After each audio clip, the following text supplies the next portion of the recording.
দুনিয়াতে বাটপার দিয়ে ভরে গেছে। একটা ভাই রাইড শেয়ার করে। তো উনি কন্টাকে একটা যাত্রী নিছে। তো কন্টাকে যাত্রীটাকে নিছে পান্থপথ থেকে। পান্থপথ বিআরবি হসপিটালের সামনে থেকে উনাকে নিয়ে যাবে হচ্ছে মালিবাগ। মালিবাগ যাবে, আবার মালিবাগ থেকে উনাকে নিয়ে চলে আসবে। তো তার সাথে কন্টাক্ট হইছে 250 টাকা। তো তিনি বলল যে তার সাথে যে কন্টাক্ট হইছে 250 টাকা, তো তার চিন্তা ছিল যে এক টান দিয়ে গিয়ে নামিয়ে দিবে, তারপর আবার এক টান দিয়ে নিয়ে আসবে। তো ওখানে হয়তো 2-3 মিনিট বা 10 মিনিট সময় লাগবে। তো ওই লোকটার নাকি বেশি সময় লাগে নাই, মানে প্যাসেঞ্জারের বেশি একটা সময় লাগে নাই। তো যাক, কাজ শেষ করার পরে তারা আবার চলে আসছে। কিন্তু আসার সময় এমন একটা জ্যামে পড়ছে, মানে ঢাকা শহরের চতুর্দিকে মনে হয় কি জ্যামে ভরপুর, এরকম একটা অবস্থা। তো বিভিন্ন দিক দিয়ে ঘুরে ঘুরে, মহল্লা দিয়ে ঘুরে, ফ্লাইওভার দিয়ে ঘুরিয়ে পেঁচিয়ে, মানে অনেক মানে প্যারা ট্যারা নিয়ে তারপরে ওনাকে আইসা নামায়া দিছে। নামায়া দিচ্ছে ভালো কথা।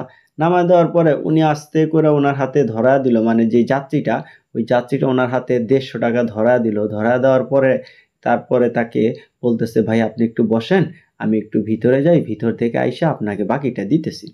তো বললে, ভাই যে কতক্ষণ লাগবে?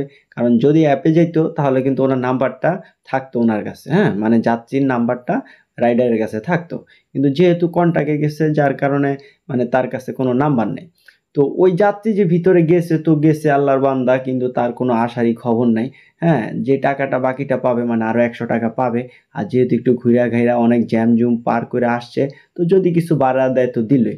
কিন্তু ভাড়া দিবে কি কথা, মানে কি বলবো, মানে ভাড়া দেওয়ার নাকি তার কোনো খবরই নেই। উল্টা যে 100 টাকা পাবে ওইটাও মাইরে চলে গেল। তো আসলে সত্যি কথা বলতে, আপনারা যারা কন্টাকে রাইড শেয়ারিং করেন, কন্টাকে রাইড শেয়ারিং করলে আসলে ব্যাপারটা খুবই রিস্ক। হ্যাঁ, আর আপনি যে ভাড়াটা মারবেন বা আপনি যে ভাড়াটা ইনকাম করবেন, ওই ভাড়াটাও আপনি শেষ পর্যন্ত পাবেন না। তো ঢাকা শহরে নানান পদের মানুষ আছে। হুম, আচ্ছা, হয়তো হইতে পারে, এমন হইতে পারে যেহেতু অর্ধেক ভাড়া দিছে, তো এই লোকটা এমনও হইতে পারে যে হয়তো হসপিটালের ভিতরে, হসপিটালের চাপে বা হসপিটালে যেহেতু তার একটা রোগী ভর্তি করা আছে, ওই টেনশনে হয়তো ভুলেও যেতে পারে। তো ওই লোকটা নাকি, মানে যে রাইডার ভাইটা ছিল, উনি নাকি প্রায় 1 ঘন্টার মতো দাঁড়ায় ছিল। পরবর্তীতে ওইখানে আর পায় নাই, মানে ওই যাত্রীটা আর আইসা ওনাকে টাকাটা দেয় নাই। 1 ঘন্টাই তার লস। আর যে ভাড়াটা নিয়ে গেছে ওইখান থেকে অর্ধেকটা পাইছে, আর অর্ধেকটা পায় নাই। ওইখানেও তার অর্ধেক ভাড়া লস। তো আসলে যারা রাইড শেয়ার করেন, আপনারা সবসময় মানে চোখ কান খোলা রেখে রাইড শেয়ার করার চেষ্টা করবেন, আর কন্টাক্ট যাত্রীগুলো না নিতে পারলেই ভালো, আমি যেটা মনে করি। তো যেই রাইড শেয়ার করা ভাইটা, উনি আমাকে বলল যে ভাই আজকে পুরা দিনটাই ধরা। আমি বললাম, কেন? একটা রাইড নষ্ট হয়েছে, তাহলে আপনি ধরা কেন?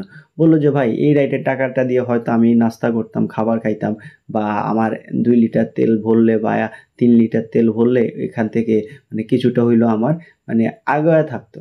তো যেহেতু আমি এরকম একটা ধরা খাইলাম, আমার সারাদিনে মন মানসিকতাটা নষ্ট হয়ে গেছে। সারাদিন আমি রাইড চালাবো কিভাবে বুঝতে পারতেছি না। তো সবাই এসব ব্যাপার থেকে একটু সতর্ক থাকার চেষ্টা করবেন। আল্লাহ হাফেজ।